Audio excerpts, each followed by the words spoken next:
Ladies and gentlemen, thank you so much for joining us here on this fantastic Tuesday evening. Nothing else important is going on. The only important thing we have here is a League of Legends matchup, and I have the pleasure of bringing it with you. I am Daniil, also known as Bettis McGee, joined by the one, the only... Gabriel, a.k.a. Blockbeat. The analyst, the league guy. Oh, we're both I go by many names. Tonight. And yes. We're both the league guy on this holy night of holy nights. It's not Christmas yet, but things feel festive for some reason. I don't know. The guys on the stage at least were jolly. Oh, yeah, they were happy. Thanksgiving is behind us. We're close to Christmas in that sense. So the jolliness, the joy, the jingles, the bells, it's ringing, it's jingling. It's getting there. It's time to ride our sleigh into a victory tonight. I hope that was a smooth enough transition. I mean, it was clean. It was clean. Who do we got up going against tonight, Gabriel? Alrighty, so we are going against DeSales. So a pretty interesting opponent. They are currently 4-2. So the guys didn't seem too stressed about it, but, you know, I mean, let's not relax too much. An opponent is an opponent. Let's make sure we bring our A game. But all things considered, looking at their roster, they still have a relatively strong team. Decent players that can give us a little bit of a sweat. So they're gonna have to play clean. They're gonna have to think properly about how they're drafting and how they play into their opponents. We saw there was a big Jinx player that was showing up, so that's probably gonna be one of the first bans to come out. We have a bigger Jinx player. That is true. Creator, so I believe they were saying at least maybe they're just inflating him to make him seem bigger. He was ranked 1 on Jinx in NA for quite a while, so... Yeah, I mean, maybe it gets banned. Maybe we first pick it. It's a little bit of it, column A, a little bit of column B is possible. We're not 100% sure, but as you can see here, they're either getting into game or they are crying about riot lobbies again. I'm not sure which one it is. Yeah, because, well, at least a bit ago, last we checked, there were quite a bit of server issues, players not being able to log in or get into lobbies or anything like that. So hopefully that gets sorted out soon, because it would be fantastic to have a league match. Our academy team, I don't know if we've had them on stream this season. But once or twice, I think. Okay. In any case, League of Legends is League of Legends, and whether it's our academy or our varsity team, they always put on a show for us. I'm excited to see what they have in store, especially after having a nice opportunity to chat with them about the game, what they like about it, what they don't like, any frustrations they might have, changes, and what they love about it, of course. Yeah, and one of the things that came up time and time again was the recent changes to the comeback mechanics. Yes. What are your thoughts on that? Okay, so I like to call that the anti-boss patch, because it was pretty much just targeted at him because he was exploiting the hell out of the bounty system and dying. So they kind of just fixed it so that he couldn't do that anymore. And that's why it kind of changed. But it is really useful for a lot of people like Pyke, right? Pyke, one of his like bigger bonuses was, since it was kind of kill based that the bounties were centered, Pyke would just be able to get all the kills, get the big bounty, and since he was KSing for his ADC, he'd get the bounty, not his ADC. So they had to shut down the Pyke, not the MF, right? Or insert ADC name here. So that was like a really neat interaction that you had with Pyke that is no longer available. Now both are going to have the bounty stacking up because it's entirely gold based. Okay. Another thing is if you're having, you know, a side laning top laner that's just purple pushing waves like a Yorick, he's going to stack up his bounties significantly faster because he's shoving waves, taking camps, taking plates, and so stacking up his gold a lot faster, and you're going to have a 700 shutdown gold on Yorick at 20 minutes, and you're like, how did that get there? Yeah, and I think ultimately what it does is it evens the, not necessarily the playing field, but it evens out the unfairness. So it's people can be a lot more high up and on top of their pedestal, and because of that, it's not just kills based. It's easier to knock some of those guys down. You know, a Yorick 100%. With an extra 1K net worth is not as scary as like a Yasuo with 10 kills, for example. But you'll still get the gold all the same. Yeah, exactly. The other thing that they added was that now it's accrued over time, and it's by very small increments. So it's like 1 or 2 gold. So you might have a kill that's worth 301 gold because you get a 1 gold bounty, right? But you don't see that. It starts stacking up at 150, like standard bounties. Okay. So you might see kills with random numbers coming up in terms of gold. that's not just the League client being broken, although it is. That is just the bounty that came from that kill. So it's something to keep in mind when you see kills. Well, like mentioned, the League client can be broken at many times, and it is right now for tonight. So, ladies and gentlemen, hopefully it will get picked up soon, but we might have a bit more of an extended break as we wait for these servers to kind of get on track. But, ladies and gentlemen, hopefully you won't have to be gone soon. Hopefully we'll be back with an intense game of League of Legends before long. So don't go anywhere. You know what? This is the one time I'll say you can go somewhere for a little bit. Not too far, though. Because pee break and get some water, maybe get some food. Exactly. Get some snacks, at least. Walk the dog for 2 minutes. But no more than that. Boy, that's not much. Ladies and gentlemen, hopefully we'll see you guys soon. We'll be back after a quick break.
Welcome back, ladies and gentlemen. I told you it wouldn't be long. At least, I will say, it was a lot shorter than I was expecting. It was shorter than I was expecting, yes. I mean, knowing how Riot can make oopsies with their servers. That's an understatement. I try and not insult Riot too much, given the fact that we're playing their game right now. I'm not afraid to. Yeah, but you're a Dota player.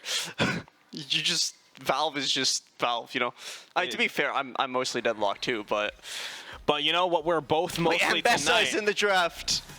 Oh no! You were telling me to be afraid of this She's not in the game right now. She's not in the game right now. She's just already in the draft, which is weird. But she gets added tomorrow.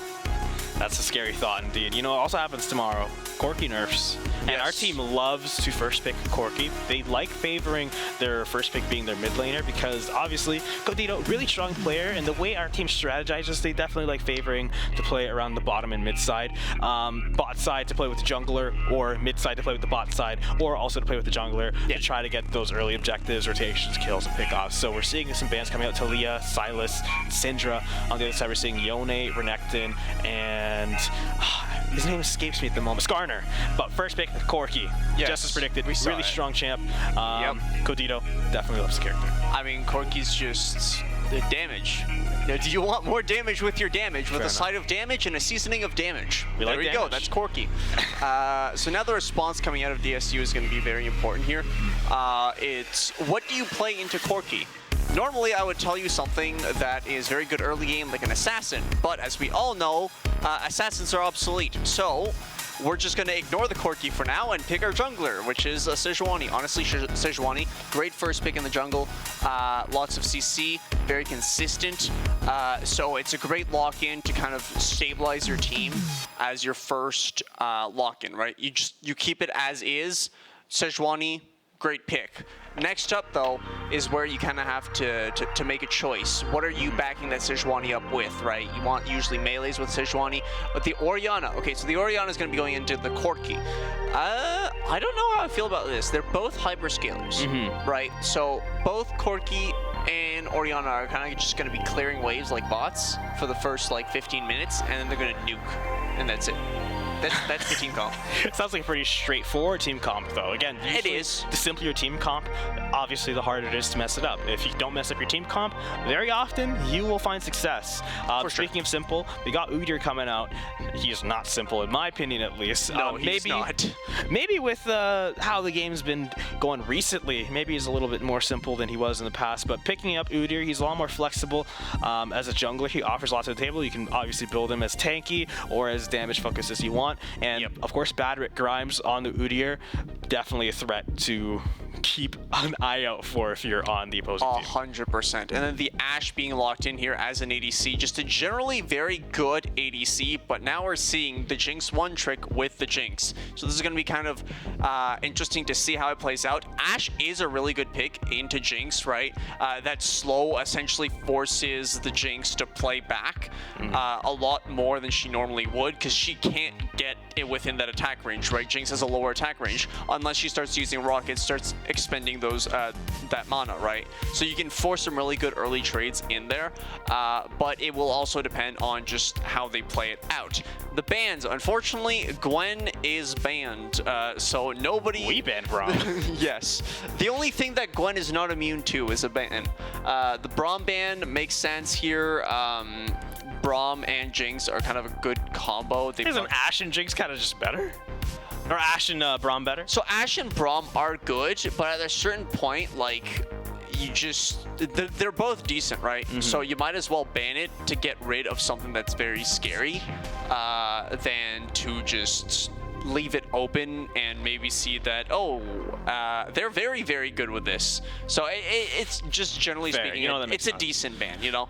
At the end of the day, what else are you going to ban? And your last pick is, or your support is definitely something you want to save for last pick, as it could definitely be the most impactful pick of the game. You want your last pick, or you want your support to Hey, yo, there's a Chad in the top lane. Locking in Ornn? I like that pick. Okay. What do you think it offers for this team? Okay, well, Ornn, just generally speaking, makes you the best late game team, because you just have better stats when everybody's full builds, right? On top of that, you have an insane amount of CC, And just because, let's do that, he has good early game trades. So, like, whatever is picked in the top lane is going to have to be anti-tank and bruiser. Like, the Aatrox is a good pick into Ornn, but even then, Ornn has decent builds and decent, like, kit to, like, maybe not go 0-10 against the Aatrox. Well, it's possible. The thing is, like you mentioned, Ornn gives you a strong late game, but okay, well, Renata Glask as well, strong pick, especially with Jinx, pseudo enchanter. Pseudo. But in any case, the Ornn, what that offers, like you mentioned, a lot of it will lie in the late game. It brings you that value, but you have to get to the late game. And looking at the comp from the Saints, I don't think they want to play for the late game at all. Oh no, they're not getting late game. These guys are finishing the game by 20 minutes. Period. Yeah. Like you're looking at something that says, okay, so Aatrox, you're getting 3 kills by 10 minutes. Ashe, you are going to perma-slow this Jinx until she rage quits. Support, I mean, just kind of do your thing. Leona goes in level 2. Ashe loves that because perma-slow. And if you're playing to win your bottom lane, having someone that can just press a button, fly in and just start a team fight. It's the law. Like, that's how it works. Go in level 2. Her ultimate, she has the stun. She has the ability to shield her teammates. Very valuable pick overall, and that's just talking about Leona in terms of offering that early game volatility. Udyr as well. You can't forget Udyr. Terrific. Has a special place in my heart, even as a Dota player, playing that character and all the ways you can play around the map. He's the embodiment of macro play, depending on how you want to look at him. But in any case, he can go anywhere and do anything in any of these lanes and build, optimize, level in ways that will optimize for all those different situations. Well, yeah, no, but I mean, like, the way he can play on the map, he can build his levels. I thought you were saying, like, he can go into any lane. No. Like, he can go into any of these lanes and cause havoc, and that will open up the game 100%. differently for the Saints. If he favors mid lane, then the Corki's going to have an even better game. That can allow them to steamroll, maybe push towers earlier. Whereas if he focuses on the bottom lane, maybe that allows them to get objectives earlier, Dragon, and all those different things. Opens up the games different ways. Aatrox, he's probably going to ignore the Aatrox because, again, Ornn. It's an island, bro. Nobody goes top lanes before like 20 minutes. And then they're like, so Sejuani might. I feel like Sejuani's probably going to be pushing top, if anything. No, Sejuani's just more healing for the Aatrox. True. It's just more health. Yeah, I just feel like you value stopping an Aatrox's game more than you value stopping an Ornn. So I don't think we're going to see Badrick Grimes ganking top, but I think we might see the Sejuani ganking our top laner just to frustrate and make the game a little harder. But again, top is an island. Even if he gets ganked once or twice, he's still going to come back and have like a very comfortable ability farm, comeback mechanics, gets his way back in the game. 100%. But ultimately, just looking at these comps, and of course, considering the fact that this team is 2-4, we're 4-2, our players, one of the strengths our team has, and just talking to them, like, they feel like mechanically they're really strong, and rare thing in League, a lot of them have a lot of experience. Like, these guys are old. They've been playing the game for a long time. They're not that old, but some of them are. They are older. So they've been playing the game for a long time, and they still have a lot of experience. And mechanically, usually when you get older, you get mechanically worse. These guys seem to just be getting better. These guys are clean. So with those factors in mind, on paper, DSU's draft is fine. Like, I don't dislike it. If it gets to late game. Yeah, I don't dislike this draft, but considering on paper they're the worst team, I feel like it's really risky playing for late game. You'd want to, if anything, I feel like worse teams would want to favor the early game more, since that's where there's a lot more room for error. Whereas late game, they have to hope the Saints just don't push. Yeah, I mean, that's kind of the problem with early versus late game team compositions. If you lock in a late game team composition, like, great, 10 out of 10, we know we're going to win past a certain point. But getting there is practically impossible.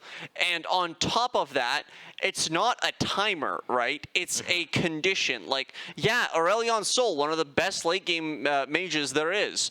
But you need to get to that, like, 500 Stardust point. If you don't have access to waves, jungle camps, or kills, you're not getting there. It's not a question of I need 30 minutes and then I'm online. It's a question of I need 500 Stardust. Yeah. I You're can not get guaranteed. 30 minutes and have like 200. It's not guaranteed. Like you said, it's a condition, not a timer. You could go the whole game without getting enough to really have your impact. And like we're seeing on this comp, they're strong characters, but I feel like with the Saints, again, on paper at least, being the better team, the draft favoring them to have a really strong early game, and DSU's lineup being like more mid to late, I feel like they're going to really struggle. And obviously, if you're struggling, you're losing your lanes, that usually translates to a lost game. So I definitely favor the Saints, if that's not as clear as it possibly could have been. I mean, okay, the best way to explain it is through the Jinx pick, okay? Jinx is a great late game carry, but she needs those 3 items, 3 crit items, guaranteed, okay? If you don't have at least 3 crit items... Ashe level 1 is useful. Like, just having a slow is like... Ashe level 1, no items for the entire game is worth more than a Jinx that doesn't have her 3 items. Literally. Yet. So... Because she has a perma slow, and she can follow those, and like she can just keep it up all the time, right? And on top of that, you have the W. Because it's her passive, it's not like an ability, right? So just with W and her passive, she can keep the like one person on that team on lockdown. If she's autoing that Jinx is not going anywhere, right? Because she needs a kill to get her movement speed and her attack speed up. Now, Ashe has a greater range than Jinx by like I think it's 100 units. Okay. Jinx is 550 for her auto attack, and Ashe is it's by 50 because Ashe is 600, Caitlyn is 650. So Ashe has an extra 50 range on Jinx, unless Jinx pulls out the rocket. The rocket launcher has increased range based on levels, right? So eventually, yeah, okay, Jinx can get auto attacks on Ashe before Ashe can get the auto attacks on her. But you're expending mana every time you do that. So if Jinx wants to poke Ashe, or at least deter Ashe from getting those auto attacks in and slowing her down, she needs to switch to rocket launcher, which expends mana.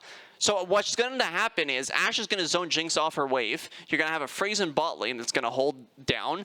Jinx is going to have to use her Zap Laser and her rockets to try and get CS. Going to have no mana left. Struggling. And desperate. then an Udyr is going to pull up and just shred the bot lane. And that's another thing. Like, I'm just imagining a scenario where Ashe and Leona, they just shove the wave, force it underneath the tower. They go do whatever they want to do. Or worse, like you said, Udyr comes down. They're shoved. They can't contest. They can't leave. They can't recall to get their items. They're just stuck there. What are you going to be doing with a Jinx and Renata Glask? At the very least, if the Saints are, feeling the pressure, and they're also on blue side, so that helps a little bit as well. Yeah.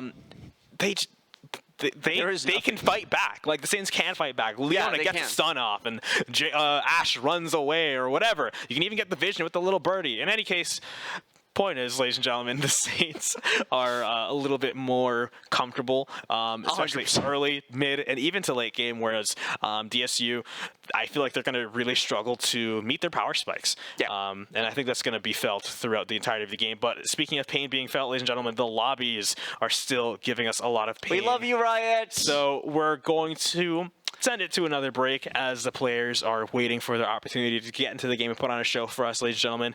We're just as eager as you are, so don't go anywhere. Hopefully, we'll have this game very soon. Yeah. Back and I'm better than ever. Whoa. I think I got a vendetta. Brandon looking to assist, and everybody's flooding in towards Justin. Class control game play. I mean, look at that. A double kill, and Choco cleaning up the last at 4. Wow. They getting nervous, I seen it. What I seen, you wouldn't believe it. They say they want it, I need it. One more second.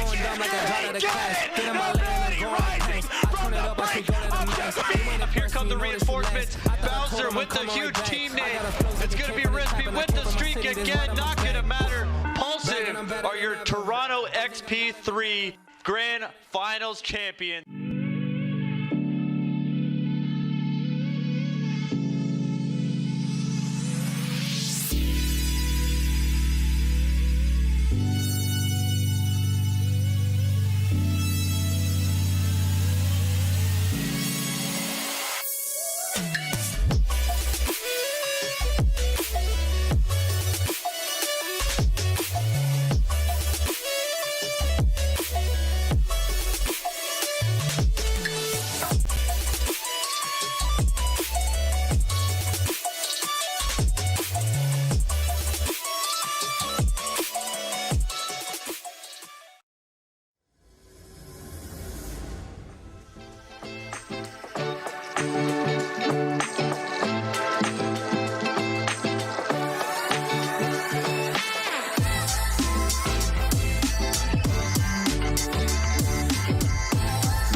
Ladies and gentlemen, welcome into the Rift. We have St. Clair College versus DeSales University. In this game one, it's finally upon us. No more waiting, no more dilly-dallying around. It's game time, ladies and gentlemen. And just looking at these picks, there's already a lot of interesting things going on. Codito already starting things off with a huge... Wow, that is non-negligible damage. Like, this is... Yeah, you have to go home after that. Where'd the health go? Very, very strong start already. Bro, looked at his health bar. He He wants more. After like just 1 second of that, already. Orin is AFK. That was great. All right. And taking some punishment as well. The Saints already migrating to catch him off. Actually, no, they're keeping the fight in the mid lane. Liuk is fighting down back in the center. Rock Phoenix 105 might actually just die here. Running into our jungle. There's nowhere to go. Has to commit the flash. Negan is going to commit his as well. He wants his kill and he wants it bad, but thanks to that slow, he's going to be able to shake off the Aatrox. But still, starting off the lane this low, especially against an Aatrox, things are big no-no. Big no-no. Speaking of Warren, I feel like he's the most interesting pick in this draft. You want to break down what he really brings to this team? Okay, so Ornn gives you an insanely strong front line. His passive essentially just gives him bonus resistances the more he has them. So the more armor he has, the more armor he has, basically. And then on top of that, he gains resistances based on the items that he upgrades past level 13. So once he reaches level 13, the item in his first item slot gets upgraded. It just gets bonus stats for free. Oh my god. Oh wow, Leo going down to Codito, running him down into the tower with that armor break is huge damage. Gonna fight back a little bit. The Orianna against the Corki, really suffering here. Top and mid seem to really be suffering. Bottom side, thankfully, seems to be a little bit more even with the Renata Glask and Jinx composition against the Ashe and Leona. We still favored, at least on paper, the Saints bottom side versus the Sal's Universities, but if this is the lane that's going the best for them, whereas the mid and top are really suffering, then yeah, things aren't really looking good for this team. And you're already seeing some punishment coming out. The Ignite committed onto the Jinx, fighting for life, flashing forward. Creator Soa looking for that first blood. We're going to see Leona running underneath the tower, going to escape the clutches of death. Creator Soa getting that first blood, trying to turn back around, get the kill on Renata Glask, finding it as well with the double kill. Beautifully done. And as we switch things around, we're already seeing Rock Phoenix still low, forced underneath the tower, seeing that huge CC come through, launching him to the air as well, but he's facing so much pressure. Yeah, I mean, the good thing is the Doran shield is keeping him alive. If I had to throw a guess, he's probably also got second wind in his runes, if not revitalize, just to keep him alive a little bit longer. Probably gonna back for a regen beat, because those things are just, it's so much damage. Oh no, going for a cloth armor first item. Okay, interesting pick. I like that. Yeah, I mean, those things that up. Oh no, that's disrespectful, Aatrox. You can't buy Cull. Why not? I mean, he's been having a lot of success in this lane, and you want to just scale. He's been having success without items, right? So imagine what he can do while still not really having items, but being able to scale even later. Knocked airborne, but he's going to be fine. He's got wings. He's used to being up there. We're seeing a little bit of a rotation coming out from Leona, leaving Ashe to herself just to get those bonus EXP from being solo. And you see, she's not really facing any pressure, and Leona can just make their way back to offer some of that support. Mr. Adi just really playing the micro and macro game really well, allowing Creator Soa to get ahead. And Mr. Nagan here gonna be chasing down the Ornn underneath the tower, able to take him down. And hey, that's with the Culling Blade. Yep, I mean, that's the Darkened Blade slays another god.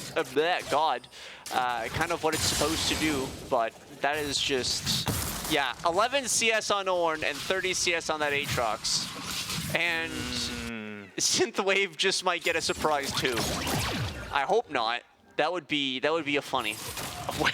we're pushing behind the tower at this point. Negan gonna flee again with those wings using well. Going in for the dash onto Generic, taking him down inevitably with the shield as well. Getting the bash onto the Jinx is gonna be another kill, another double kill at that for our Ashe. And with that being said, Gabriel, we're seeing another kill coming out top. 6-0 so far, and a kill mid, flashing forward, fighting the kill. Codito with the shield up, it didn't even matter. Armor melting, all that damage is gonna find its way into the heart. We're seeing a kill in every lane. The only people without a kill so far are Baderick Grimes, and that doesn't even matter because he's matching CS with our top lane. Is Sejuani gonna die to chickens? I hope not. That'd be absolutely devastating. Maybe just joining their teammates. Like, if you guys are dying, I should die too, right? We win together, we lose together, we die together, right? I mean, yeah, but let's not die together. Let's just not die. We got Drake already. We got the Mountain Drake. Saints just have the pressure. They have so much pressure that, like, they don't even need to worry about contesting or getting the objectives contested, right? All waves are being pushed in, and their opponents are dying. You don't need to have vision on them if you know that they're in their fountain. You know what I mean? True. Like, and another thing is, speaking of pressure, Saints pushing out this bottom wave, forcing the duo on bottom, allowing them to go back, buy their items, come back fresh and more lethal than they were before. Corki spotting a little bit of an engagement on the mid side. We're seeing the Sejuani making their way top, going to be taking the grubs, maybe going for a gank? I don't think so, and I don't advise it either. Level 7 Aatrox versus level 5 Ornn. Oh no. I thought the Saints would have a favorite early game, but I didn't think it was going to be this one-sided. I'll tell you that much. Negan doing a great job maintaining that pressure stop. I mean, yeah, once you get zoned off that much, I think we all know the saying of top lane, right? If you die once, you don't get to play the game anymore. That's how top lane goes. You just, because you're not getting help from your jungler, I'm telling you that much, and you don't have any range, so you can't really stop a freeze or anything like that. So you're kind of screwed. And huge stun, followed up by the stun from Mr. Adi. Gonna be getting Renata Glass on Generic down, even with the bailout, not able to find any follow-up, taking her out of the game for the time being. Baderick Grimes with Codito in tow, looking at that red buff, has no clue with the bear stance into the Tiger, finding the kill. Codito, that's gonna be who you want to be walking away with it. And Codito walking away with a red buff as well. I'll tell you this much, as a jungler player myself, back in my heyday, Udyr as well, there's no better feeling than what just went down. Rock Phoenix maybe looking for a huge turnaround here onto Negan. what is bro doing? Just dying under tower. Bro turned off his monitor. Oh! DC'd. He got disconnected. Oh! He disconnected. Oh, the worst kind of DC. In any other game, that would be absolutely devastating. But I can't lie, Gabriel. I don't think it's going to matter much. Yeah, I mean, being down in Aatrox is pretty bad. You don't have a front line. Well, I mean, you got the Udyr. Nah, the Saints will be fine. Don't worry about it. They'll be fine. But yeah, no, one of the biggest problems here is definitely going to be, I mean, we might see a tactical pause here just because disconnect. Oh no, he's back. He's back. He's running it down. Yeah, he's running. He's running. Mr. Adi finding the slow release, going on to the Jinx. 3v2 on the bottom side, Creator Soa, but it's level 6 versus level 5 and level 4. Huge amount of damage coming through. The wave, just mowing them down. Doing so much damage. Finally, she's going to use the flash to escape the clutches. We have we trust. Baderick Grimes making his way over to Generic, and Scoot's gonna be running for their lives as the Bears chasing them down, running them down, putting up the shield. Doesn't even need to. But hey, we have Leaf coming up on the bottom side as well. It's going to be an all-out brawl here. Codito running down. 2 arrows going to find him, however. Wave of arrows coming through. They're so low. Baderick Grimes is going to fall and force to retreat onto the bottom duo from St. Clair College. They're running for their lives against this push and forced back behind their tower. Codito's not even going to have a chance to make his way over. It's going to be the first sign of life we're seeing from the DeSales universe. Yep, and if you want to hear a funny little thing, believe it or not, Ornn and Aatrox have the same level now, somehow. There's like a 2-level difference, and now they're the same level. Well, we know what happened. He DC'd on their tower. Well, yeah, but like, you don't get 2 levels from that, you know what I mean? I think he even had like a bit of a bounty. But that's gold, isn't it? Yeah, that's just gold. Maybe it's like the EXP scaling. I'm not sure what that's like in League. So in any case, we're going to be seeing our Aatrox desperately trying to claw his way back into the game, and as a Nocturne ult is kind of overtaking us for a little bit, we're going to see if we can get that fixed up soon. And in the meantime, we get to do what I like to do best and what I like to do the most with League of Legends. Let's talk about team comps and lineups. And hey, we have the draft here right behind us, and with a little bit of hindsight and retrospectives, we can see whether or not our guesses were correct or accurate, because we expected the Saints to have a strong early game, but Oh yeah, our draft is gone. this is a lot stronger of an early game than I think either of us could have predicted. Yeah, 100%. One of the main things that you're going to see is that Saints just dominated early game. I mean, you had a Sejuani level 1 walking up to a Corki. You would think, oh, okay, you know what? It's going to be fine. No, Sejuani just lost her rights to half her health bar. Yeah. Like that. Sued. Okay, you know what? It's fine. I'll recall. I'll be fine. Starts recalling. Corki says, I see you recalling over there. Let me just shoot you more. So recall is canceled. Can't really do much about that. And then, of course, just because we felt like it, our Ornn is AFK in the Pixel Bush. That's a big no-no. You don't do that. And, well, we saw what happened. Oh? That afforded him a huge lead in the top side, but it's not going to matter now. He's going to go down. Rock Phoenix fighting another kill onto Negan. Mr. Adi prowling around the jungle, seeing if he can find anybody unsuspecting of the Sword of Light Leona carries. Going to find this Renata Glask. Going to handshake him away. And things are looking to be coming back to a bit of a state of normalcy.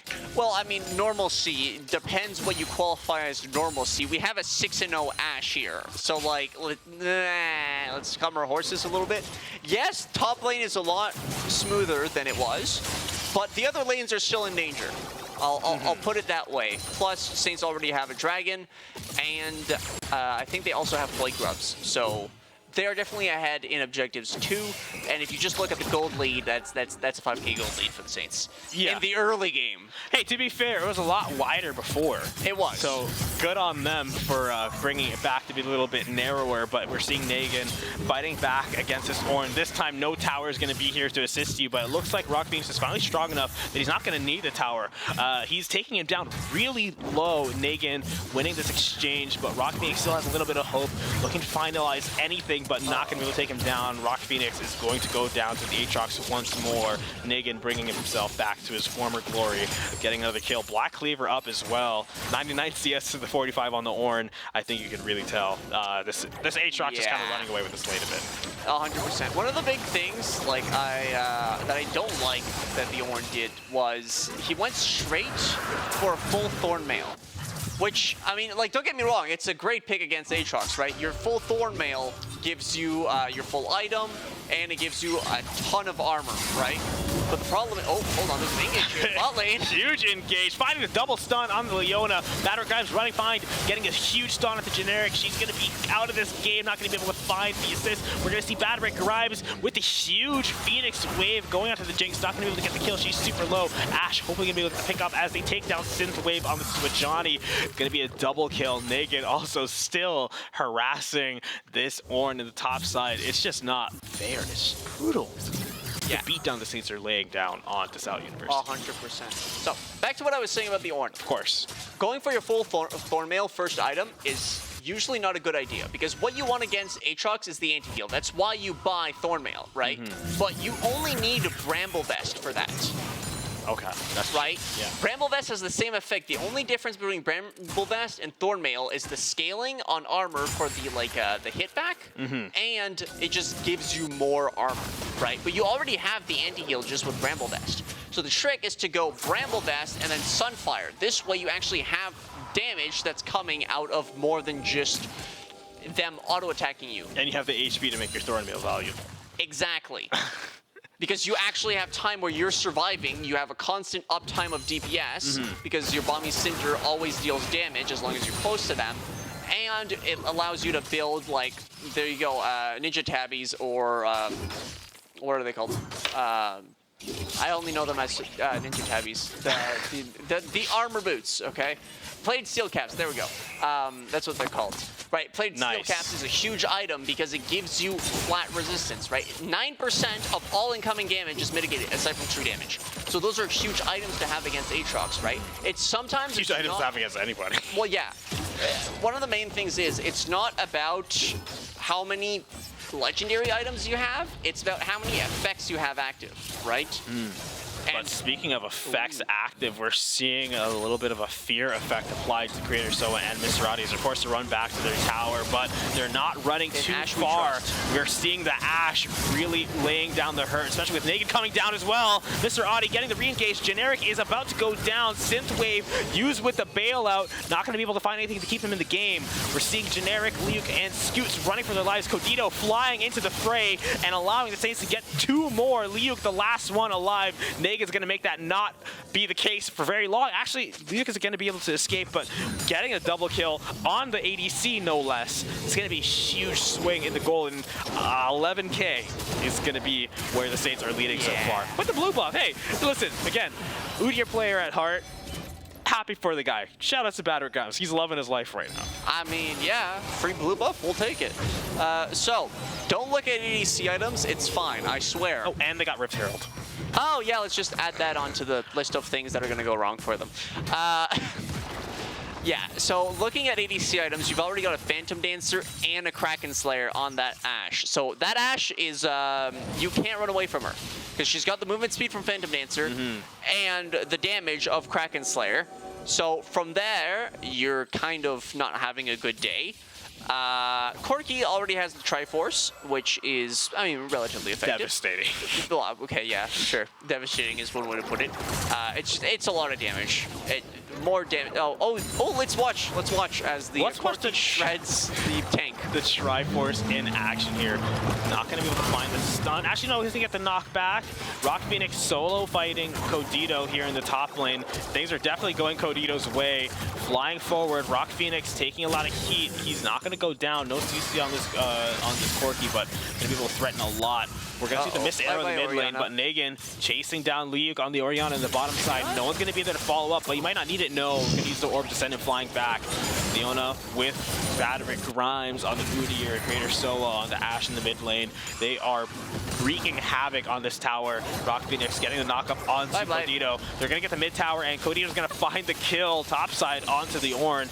Rift Herald's going to get sent to the Shadow Realm, it seemed. It was there for 1 second. It got one charge. Yeah, it got one charge. But it was there, and then it just disappeared. No death animation, nothing. Nope. It despawned. You got hit too hard. We're just despawning you. I love things like that. Literally, he got sent to a different dimension. And speaking of sent to a different dimension, looks like Badrick Grimes wants to open the gates to a new dimension by breaking every single tower here. Udyr so powerful when it comes to map play. And again, held a special place in my heart in this game. They're going to use this opportunity now to take the Wind Dragon, allow them to make rotations a little bit better, a little bit faster, you know. You can never complain about getting a dragon. This one's not the worst one to get, I don't think. And hey, Codito's going to be holding things down in the middle lane. Hopefully this can actually act as a bait. Maybe they're going to try to engage on him, and the Saints can get the dragon and turn around and get the kill. Who knows? Quite possibly, but I think here the Saints are probably just going to go for a recall. They already have a bunch of gold in their inventories they need to spend, and that's kind of just their main priority right now, because, well, they're already ahead, so might as well make sure they die just that little bit faster. You know, we don't want to waste everybody's time. So yeah, make sure that you have those items up. We can see it. An 8-0-2 Ashe is terrifying, to say the least. The Locket of the Iron Solaris already on that Leona. Corki working on that. I believe that's a monoimmune that's going to be set up soon. And then, yeah, that Udyr already has the Leandri's Torment, going to be possibly looking for a Spirit Visage, and for some reason also has the Dark Seal, because funny. Why not? I mean, you just take what you can get in these games. You can put that on your win record. You won a game with that item in your inventory. No one can take that away from you, but Codito might be able to take away this Ornn's life in the top side. Rock Phoenix running back behind the tower where it's safe and sound. Luke still fighting against Negan, for better or for worse. On this bottom side, we're seeing the Sejuani coming up on him bottom side as well. He sees him, is not afraid, in fact chasing down the Sejuani, forcing her back. Top side is definitely where the action is going to be for the time being, as the Saints are looking to actually cause some damage here, as bottom is more posturing, just throwing, oh, we're gonna find the root, but not gonna be able to finish it through. We're gonna get lost back. We're gonna get the stun from the Ashe. Huge arrow.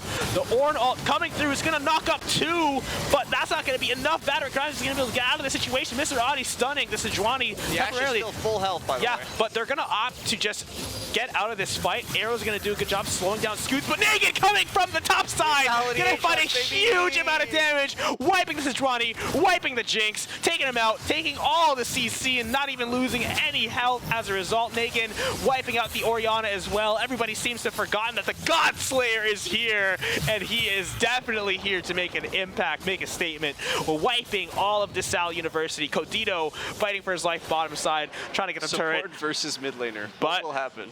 Who's gonna take this one? Finally, Codito's gonna go down! Yes, okay. The PM backwards Q. I saw that, Renato. I saw that.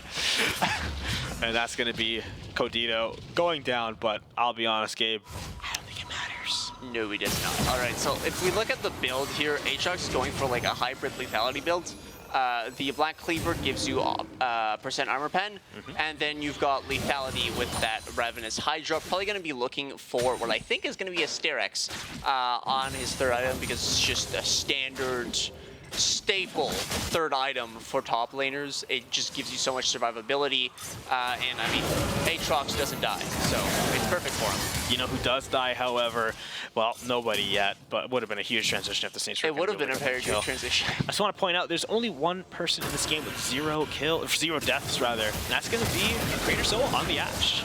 Yeah, I mean, that Ashe is like the president right now, all right? You don't let your Ashe die, and it's fine. Ashe for president. Vote for Ashe tonight, ladies and gentlemen. I mean, we're all going to get slowed, but other than that, I don't mind. I feel like everybody's been slowed for the last 10 years, regardless. And yeah, that's true. we're going to see Badrick Grimes with the crew in tow, taking down Baron. And I think at this point, it's a bit of formality. This game is quite over. That's pretty much game. As the Saints are looking to wrap this one up very briefly. Yeah, so here it's pretty much just everybody back, get your items, and then we're running it down mid, because that's all you really need to do. I mean, at this point, they've got Baron buff, stronger minions. Wait, what is Aatrox is being a little rat again? He's just taking a wave for free, even though he's got nobody there to cover him. I mean, like, who's gonna stop him? I mean, if the entire enemy team pulls up, I'm just saying it would be a little bit of a problem. And it didn't matter. Well, to be fair, they were distracted. Yeah, and it is an Aatrox. He could just do Aatrox things and live. I guess, yeah, that's plausible. There are very few moments, especially in MOBAs, where someone's like literally just impossible to deal with. I feel like this is one of them. Like, I feel like Negan is like literally unanswerable. Like, there's no change in game state aside from them just like throwing. I don't think there is literally anything this team he could disconnect. Again, that's about it. He already did, and he's still in this state of the game. Yeah. You know what I mean? That's kind of insane when you really think about it.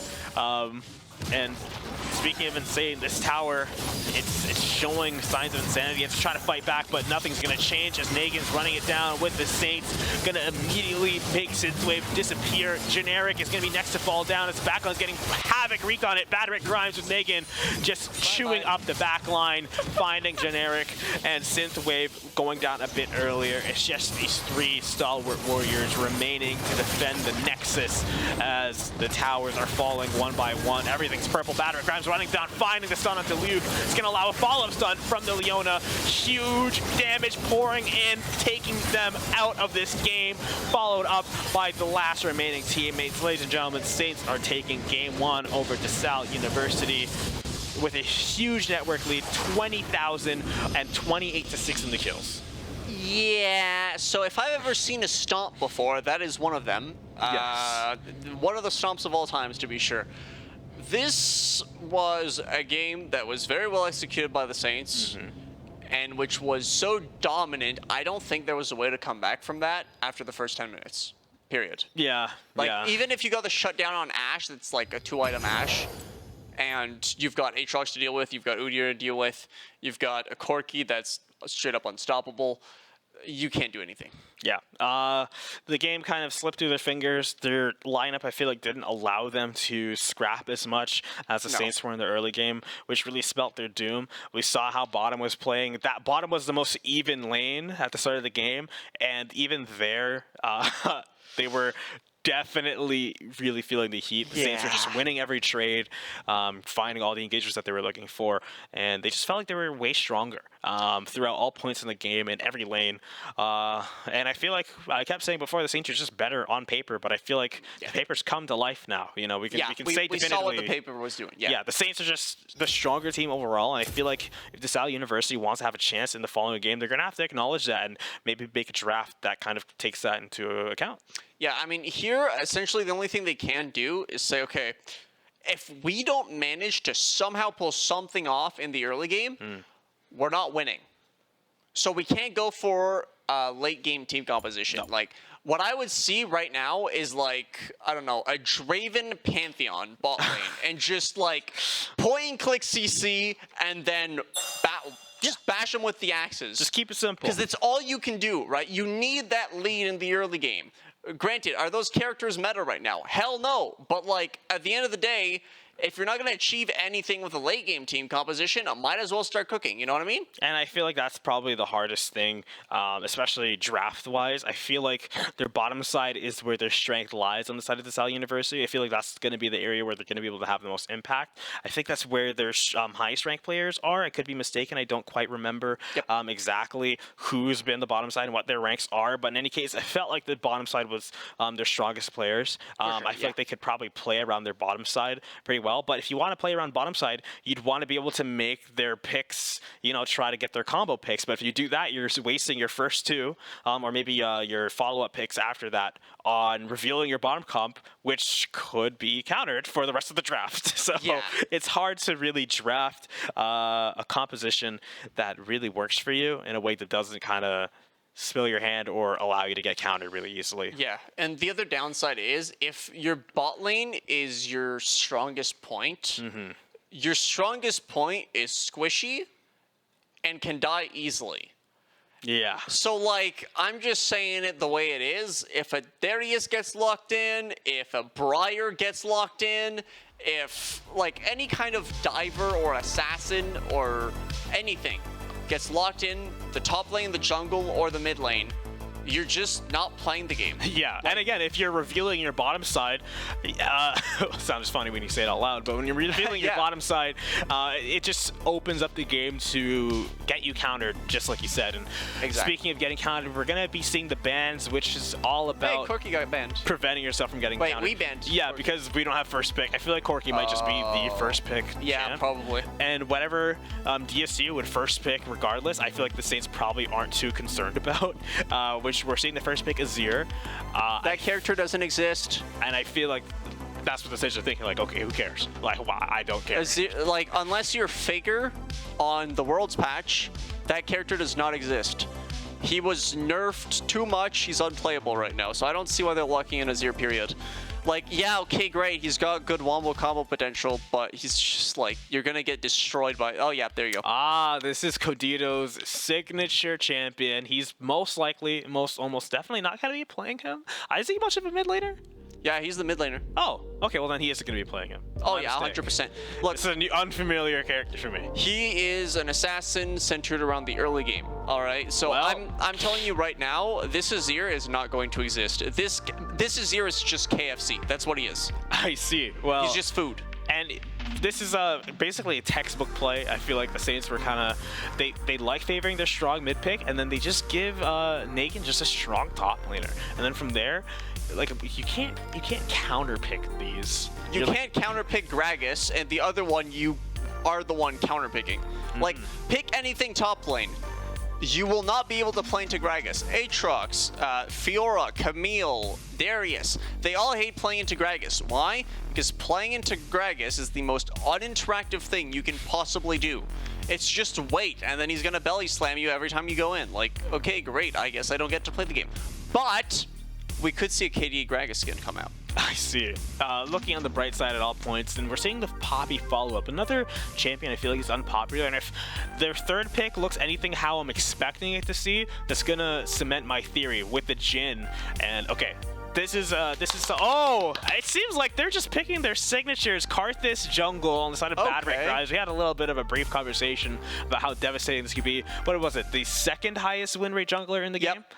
So much of a surprise to me. I didn't know Karthus jungle was a thing until you guys were talking about it. That's shocking to me. But just to briefly touch on it, DSU, looking at their draft so far, this is a concept that I see in Dota especially. Like, if you feel like you're losing hard and you're not sure exactly what you want to do in your comp, just pick your comfort heroes. And exactly. Just do your best. You literally, there's no count to 4. Yeah, there's no play. Just count to 4. There's no play other than that. Now, I don't know if these are their comfort heroes, but I mean, Jhin is the comfort hero of all times. Like, a lot of people just go back to Jhin because all you got to do is count to 4. He's cool. You got to count to 4 and you got to laugh like a maniac. It's fun. So, yeah, I don't know if this is their signatures or comfort heroes, but in any case, their comp, they're just making something work. Yep. Here we can see the Ashe ban coming out, J4 ban too. So they don't want to have that same problem, although to be honest, Ashe into Jhin is just unplayable. You just get perma-slowed, you can't run around. Honestly, between you and me, if Jhin isn't that strong in this patch, but he's okay? If this Jhin just goes full movement speed and goes crazy, it'll be funny. At least it'll be funny. And I don't think it's going to be very funny when we have Creator Soa on the Jinx in this game. Okay, yeah, they're just all going for their comfort picks. This is going to be like one of the of all times. And then last pick, they have the support last pick still, and they can. Hey, yo, Sona, please, come on, guys, please look at Sona. I wish they could hear you. I want to see funny Sona. Because if they could hear you, they unironically might just pick it, which is pretty funny. Yo, guys. But yeah, the Saints do have last pick, so they can spend their last pick just setting up their bottom lane for complete and total success. And just win the game. I'm sorry. Like, I don't see them. If they have last pick, they have this lineup already, and they have last pick. I don't see them losing this game. No, I don't. Wait. Brazil! Mordekaiser has been picked. All right, this is nice. I like this. Is it? Yeah. Is it nice because it's in music? It's nice because it's going to help them win more. No, but it's going to be funny. Okay, cool. Mordekaiser isn't all that strong, like, in game right now. He's a decent guy, you know? Like, he has the picks, but his job right now is just to hit his R on whoever's most fed, which is probably going to be the Jinx. The problem is, you can't flash R into a Jinx who has her rockets up because she's got too much range. So, who are you going to take to Brazil? Karthus? I mean, sure, maybe. That could work, but I mean, Karthus is literally just his ult, and then once he dies, he's still active. So, like, I don't know about that one, Chief. You could take the Akshan, and he gonna kite you. Yeah. I just, the way I see it, you don't want to take anyone because they're all just going to be able to kill you, or you can't kill them with the Alistar. Because, like, his whole thing is to stall for time, right, with his ult, but, like, he's going to stall for time, and then he's going to come back, and all he's going to see is the corpses of his teammates, and then he's just going to be there like, oh, hi, guys. Oh, guess I'm dead. And just explode. And that's the thing. It doesn't matter who he takes. There's going to be someone left behind that's going to be able to wreak havoc. It's Karthus, Ashkan, Jinx, even the Gragas. Like, as long as one of these people are here, DeSales University is going to be feeling the pain. 100%. And between you and me, Gragas into Mordekaiser, it's a pretty easy matchup. Like, no problem. The neat part about Gragas is you can go pretty much any build, right? You can go full AP Dark Harvest because funny bomba. You can go for like a tank build with Grasp of the Undying, which funnily enough procs on your belly slam, or well, there's an auto attack built into your belly slam, so it procs every single time, which is really funny because you're just poking them with % max health damage. And I love doing that, but my opponents don't for some reason. I wonder why. Yeah, I wonder why. In any case, ladies and gentlemen, one thing I'm wondering for sure is when exactly we're going to be getting into game, but hopefully soon. Very soon. It is definitely going to be soon, so don't go anywhere, ladies and gentlemen. We're going to be getting to game in just a bit, but we'll be sending it to a quick break. In the meantime, we'll be seeing you guys for Game 2, DeSales University versus St. Clair College. Never.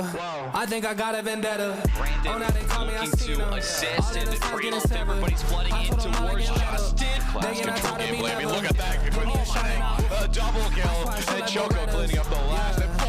Wow. They getting nervous, I seen it. What I seen, you wouldn't believe it. They say they want it, I need it. One more second. Get it. Rising from the brink of the Here come the reinforcements. Bowser with the huge team name.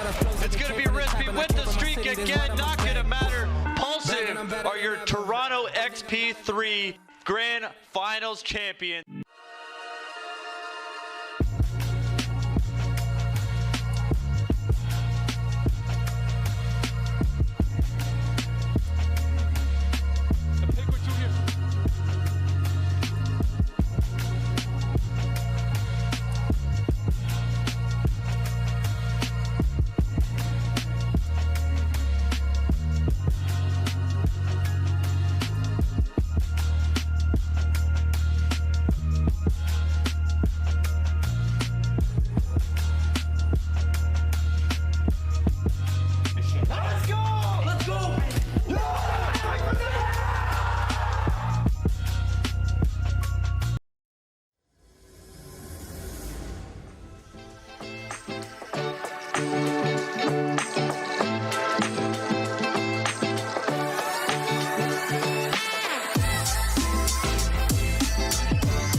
Ladies and gentlemen, welcome back. We are here with Game 2. Pardon the delay. There are quite a bit of lobby issues, but we're here and we are ready. Riot. Oh, I wouldn't say that, but in any case, I said it sarcastically. Game 2 Long live Valve. underway. DeSales University. It's already a scrap going on here in the bush. Codito fighting with Leo Battlegrounds, not too far behind on that Karthus. A very interesting pick. We kind of saw, we were talking about it beforehand. Oh, already grappling through. Negan fighting Rock Phoenix. Batteric Grimes chasing through. Negan, Batteric Grimes chasing down this kill. Finding it. Karthus. First blood going the way. And already St. Clair College. We already expected as much, but they're having way more success than I think either of us could have expected. Minions haven't even spawned. And they're getting kills. We have, kills. This is going to be a quick match. I have the feeling it's going to be a quick match. First purchase on Karthus, Dark Seal. Speaking of, speaking of first, wow, already before minion spawn, this guy's Dark Seal. Hey, he knows what he wants. Yeah. With that being said, and a control word because funny. If I had to guess how long this game is going to take, I'm putting it around 18 minutes. I really don't I'm realizing, and I'm looking at the drafts again, it's very similar to the first game where we're kind of talking about how useless Jinx is without items, but she's going to be able to get the items fast. Oh, she's getting those items today, yeah. Fast. So even without that, you still have an Akshan and a Gragas and a Karthus being able to supply all that flat early game damage, with the Gragas actually offering max HP damage. Alistair being a perfect support to allow early game aggression. Yep. I feel like the Saints are just going to be able to roll over, not even necessarily.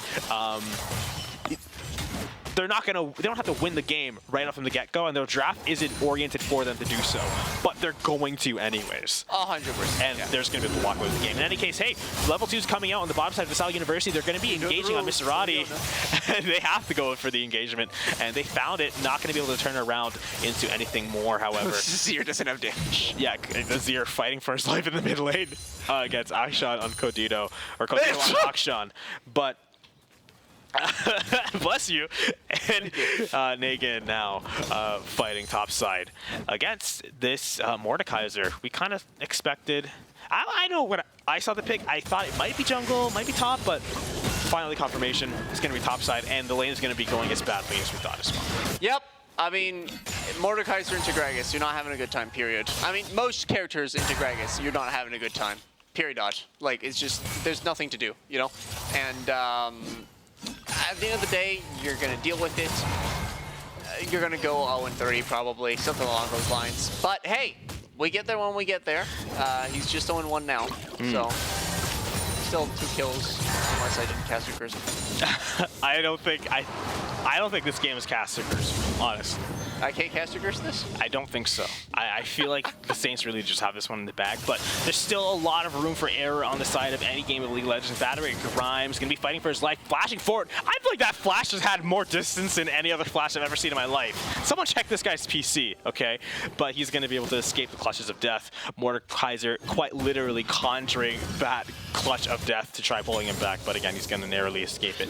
Negan making his way back to the top side, throwing out those barrels of wine and forcing this wave to the tower. Gonna get some early tower damage as well as forcing the CS back. Not gonna be able to fight back on the side of Mordekaiser. Where did that bonk go? The bonk from Mordekaiser went very, very wide there. But another thing I'm noticing, our bottom side, similar situation. We have our support going mid now, and our bottom ADC just gonna be going bottom to kind of just fight that out, get some CS, get some solo EXP. Same thing, we're seeing the support on the side of DeSales University fighting against our jungler in the mid wave. Oh, but getting knocked back. Codito now fighting his way through, getting to the backline. Synth wave so low. Gate's gonna come up, keep Generic forcing the flash into the Dragon Pit. Neither of them are gonna go down, but they both lost a piece of themselves. But Creator Soa maybe has something to say about this, throwing out the trap, gonna be forcing Leona to go the long way, but finding success there as the interference from Scoots is going to keep him in his place. Generic going to find the stun all the way over to Alistar. He's not going to have the damage to get the kill. Generic going to walk away surviving. To their credit, at the very least, DeSales University, where they would have been dying all over the map, they are able to escape these engagements from the Saints. And you know, we could just as easily be like 0-6 right now as we were in the previous game. Still, though, the engagements have all gone the Saints' way, but they didn't get any kills from that. I think that's really valuable. That is very valuable, honestly. That happening is very, very rare. So good on them for that one. Here, though, we're going to want to see some early game plays from that Jhin, because that Jhin is down 10 CS, and he needs to get some kills, or else he's not going to be able to capitalize on his early game pressure. I mean, he could just go full movement speed and try and dodge everything, but that's the funny build, not the actually effective build. So, I mean, he could be funny. He could do the funny, but I don't think he will. Well, speaking of funny, this Dragon doesn't find it very funny that he has to fight down to Karthus. Going to be taking down the Infernal Drake, and if we're talking early game aggression, Gabriel, yes, this is the Dragon for you.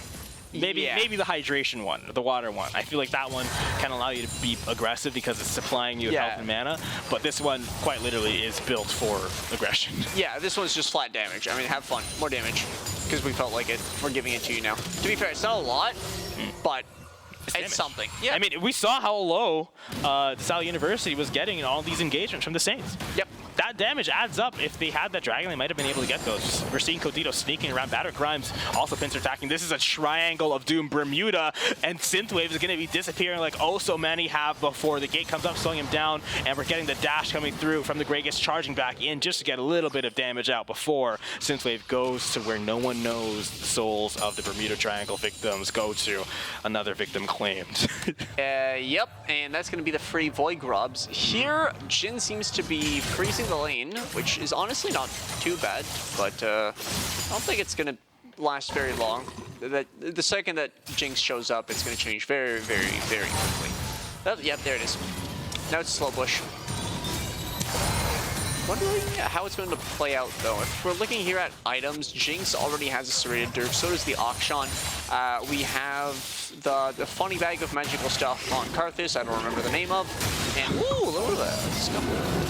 More of a scuffle in the bottom lane. The traps are going to be going around. Generic is super low. Creator's still laying out the damage from the minigun, but Miserati, unfortunately, going to be getting the pickup, taking down the Leona. 7-second respawn time. What was it? I guess that's like a 10-second respawn time. Really short. Going to be back soon enough. But that's another kill for the Saints. 3-0 against DeSales University again.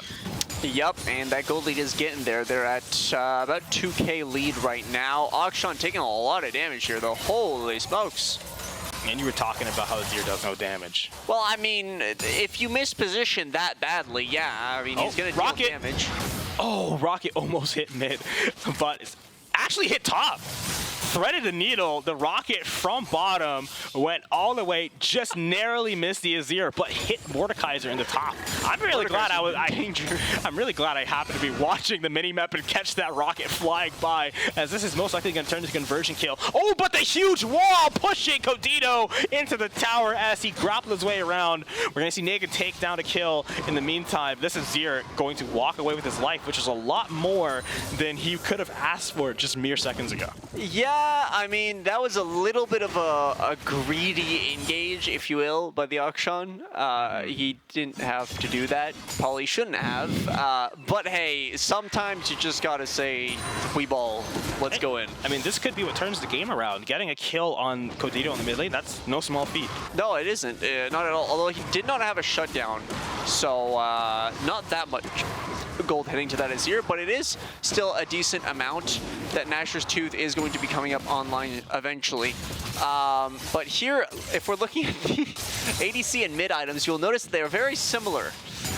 Both going for Collector first item is, I mean, yeah, it's what they build. Although Collector on Jinx first item is surprising. I would usually think you want to go for some attack speed first, but honestly, I mean, build your own Jinx, I guess. I mean, with how these fights have been going, I really don't think the Saints are going to have any issues getting into an engagement and keeping DeSales University there. True. I feel like you want to just capitalize off of the time. If you have an Alistar, you have a Gragas, You have a Karthus, another slow. You have your own slows and your own roots on Jinx. Just kill him when you get them. Kill him, yeah. I mean, why don't you just kill them? Like, duh, it's the obvious solution, you know?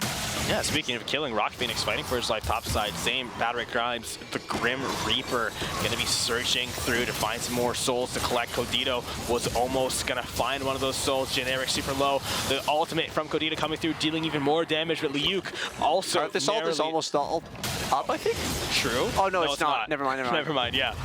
Rock Phoenix. Oh, they're in Brazil. Oh, yeah, they're fighting for their lives over in a different dimension. Hammer slam down.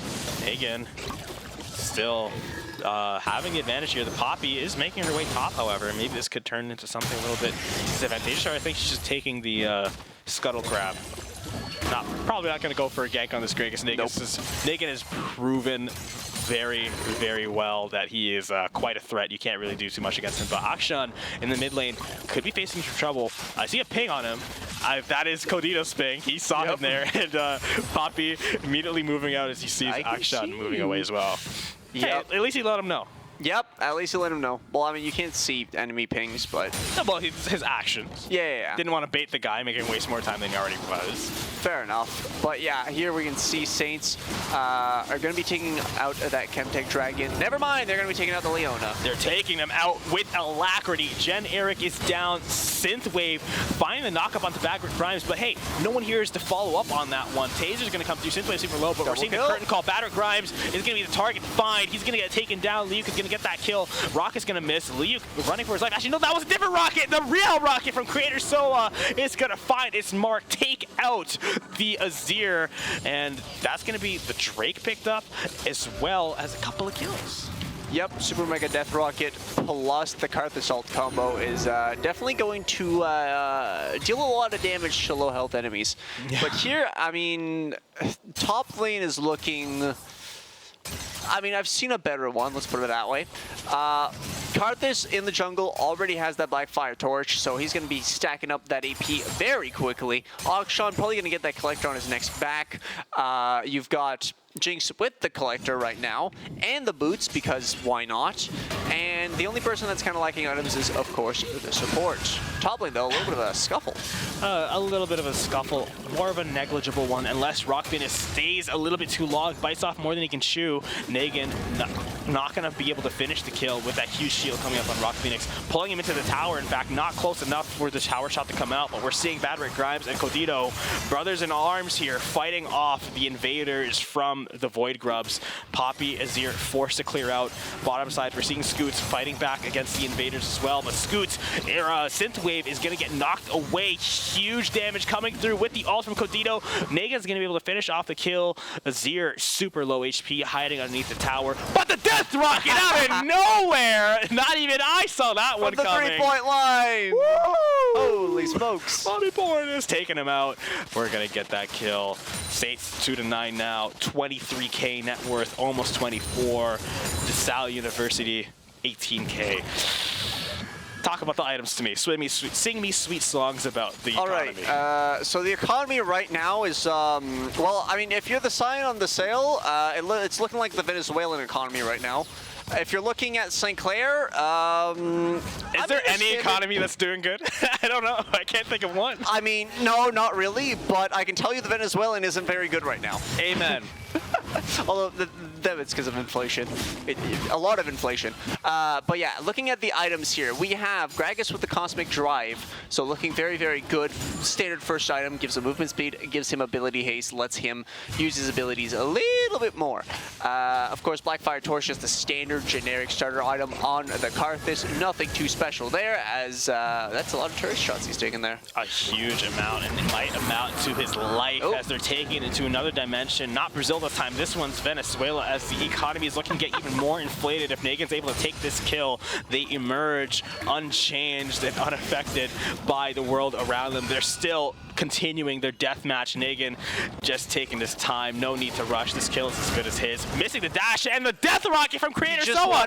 He was waiting for that. How could I not see that coming? He wanted to give it to his ADC. You know, he's that guy. He's that guy. Wow. He's that nice to his ADC. Wow.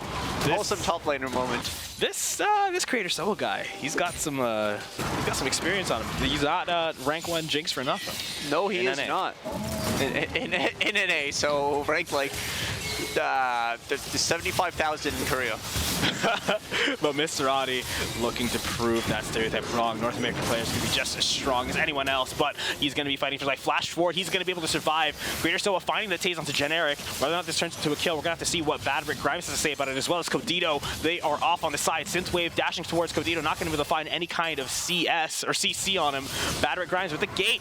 He's going to be starting the engagement. Tase is going to find Liuk, and that's going to be the dash in from Bad Rick Grimes. A lot of damage. They're so low. Someone just needs to take the initiative and finish them off. Body blocking Liuk, not going to allow the ults from Codito to find their mark. Rock Phoenix being able to stand the test of time, but fall eventually. Generic is going to go down on the tower, and then the Saints are going to be able to wipe up the rest who were straggling in the jungle. They are completely off the map. Mid tower is as good as gone, and hey, I think they might even try to push for the second one. I mean, they've got the time for it. The only person alive is Azir, and he doesn't have a health bar. And they have Rift Herald as well. Yep. Oh, no, but Bad Rick Grimes is dead. Yeah, yeah, you can't really use that when that happens, but other than that, yeah, that's going to be tier 2 gone, I'm pretty sure, because... Oh, no, wait. Yes? Where? Maybe? No, okay. I mean, I guess Jinx just didn't have the time, didn't want to risk it against the Jinx, which honestly is fine. Azir is still pretty terrifying. He's the most fed on the enemy team. It's just an Asher's Tooth, but he is the most fed on the enemy team. But here, looking at items, Jinx has that in Infinity Edge and the Collector, so Jinx is going to hurt now. Bad Rick Grimes is hurting as well. The 3-man initiation onto him. He's going to fall, but he's going to be able to cause a little bit more havoc before he goes down. Luke is going to take a huge amount. Rocket's going to miss, but they're still feeling the pain in a different dimension. The top laners are fighting, but as soon as they emerge, that's going to be the follow-up from the Saints to take down the Mordekaiser, and that's another 3-man wipe. This mid tower is wide open, but they don't even care. They're going to be going for the Dragon to make their next push, probably their last. Yeah, I mean, it would look a little about like that. Once you get that third Dragon, you're on soul point, so they could even wait for that if they really feel like playing with their food. But here, honestly, it's just a question of waiting for 20 minutes. Once Baron spawns, they take it, march down mid. GG, easy game. Well, my prediction for 18-minute game is looking to be incorrect as time is still going on. Like you said, Baron is probably going to be taken before this game ends. But as they are just kind of slowing down, moving around the map, I'm wondering what item pickups could be game-changing for DeSales University sometime soon. What's their next power spike? I mean, the next power spike would probably be Infinity Edge on Jhin or a Collector on Jhin. Is that going to happen anytime soon? No. Okay. You just finished Static Shiv, which is a quote-unquote mandatory item on him if you want him to be viable in, you know, pro plays. Gold. Yeah. In like any elo, because it gives him wave clear and it gives him the ability to proc his root from very, very far away. But between you and me, that's not going to happen. So he might as well build something else. But it is a very cheap item, at least. So it is gold efficient. Other than that, Mordekaiser getting Riftmaker would be okay. It would help. That's not going to kill anyone. No, but it's going to make him tankier. I think they need to kill people. Azir could maybe get his second item. I don't know. What does he have right now? Something's on cooldown, but I can't tell. Oh, since we're taking a huge rocket from Creator Soa. Almost the splash damage, almost finding, and it does find the kill eventually. Creator Soa has that double immediately. Right off the get-go, Rift Herald is going to find his head into the tower, and now it's just triple kill for Creator Soa. Quad! Almost getting a penta, but it is a penta! Creator Soa wiping all of DeSales University, and with nothing left in their way. That Jinx is fast. Look at that. That's just the game. The Saints just ended it off of a push mid. So hey, I was wrong about 18 minutes by 1 minute. 19-minute game, ladies and gentlemen. Daniil's always right. Holy smokes, that was fast. They were clean. I mean, the Saints knew what they were doing on that one. I mean, hope they knew what they were doing. It looked like they knew what they were doing, at least. Yeah. Maybe they just got super lucky that game. Maybe. But I think it's a little bit more lucky that the Saints were just the stronger team tonight 100%. over at Sal University, who put up a fantastic fight.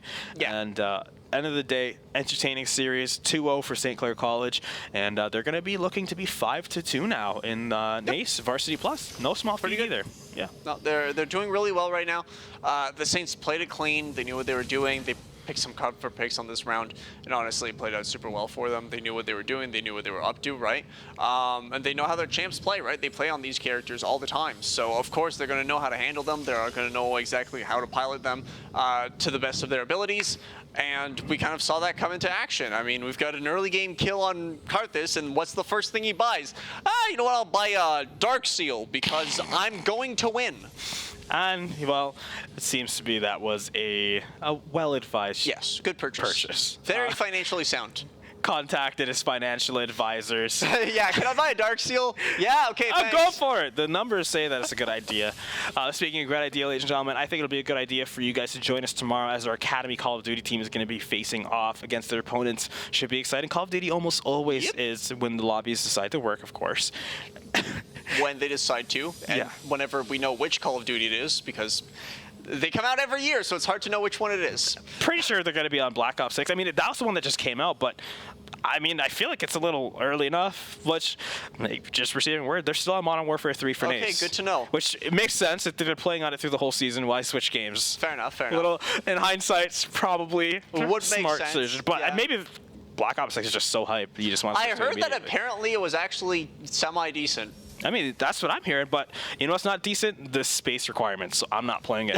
Same! So I already have Sea of Thieves eating up, like, my entire drive. I have like don't need more. 17 terabytes of storage, and I'm like full. So No way you have 7. I have 1 terabyte of storage. we're just built differently, my friend. I'm sorry. I mean, mine's a pre-built, so that's probably why. That's definitely why. But ladies and gentlemen, what's not pre-built is your destiny. But you will be forced to listen to me thank our sponsors, which is always a pleasure. Thanking, of course, Subway, Tim Hortons, Alienware, the St. Clair College Alumni Association, and the St. Clair College SRC. So thank you very much to them for making these streams awesome. And thank you very much to Dan Solo in the back for making the stream possible, always putting the extra touches to make the stream more quality, more enjoyable to watch. So thank you very much. And fixing all the problems that TriCaster is giving us. Yeah, in case you couldn't tell, ladies and gentlemen, we're having a lot of technical issues. Yeah, TriCaster's running on hopes and dreams right now. So yeah, we're struggling, but we're making do with what we have. And thank you, Gabriel, for joining me. It's always a pleasure. Thank you for having me. Especially with Call of Duty. I've been Daniil, also known as Better Saki. You've been Gabriel, aka Blockbeat, or the league guy. I go by many names. And hopefully, ladies and gentlemen, you'll go by in peace. Have a fantastic night and enjoy your peace and serenity. Take care. We'll see you guys tomorrow. That was some karma talking right there.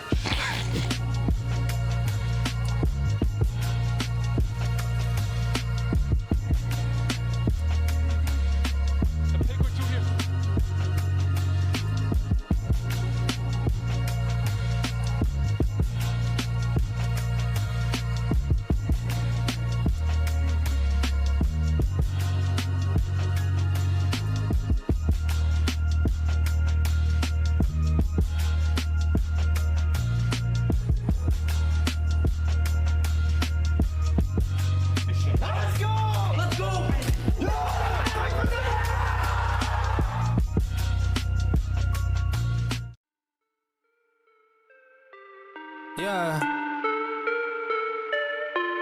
Look, back and I'm better than ever.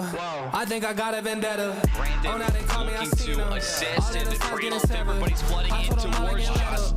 They get Control tired of game, me baby. never. Look at that. Good Give me a shot.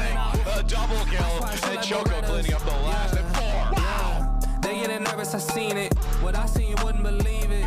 They say they want it, I need it. One more I'm going dumb like a drop of the cash. Get in my lane and go on tanks. I turn it up, I should go to the max. Here come the reinforcements. Bowser with the huge team name.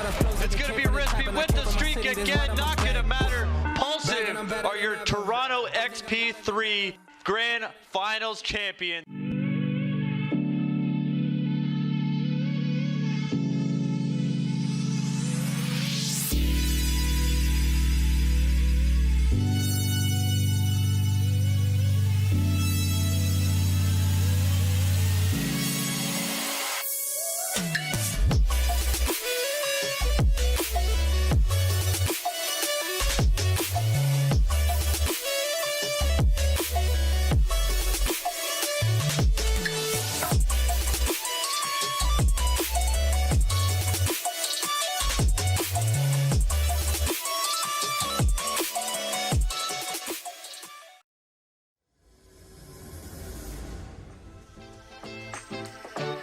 Bye.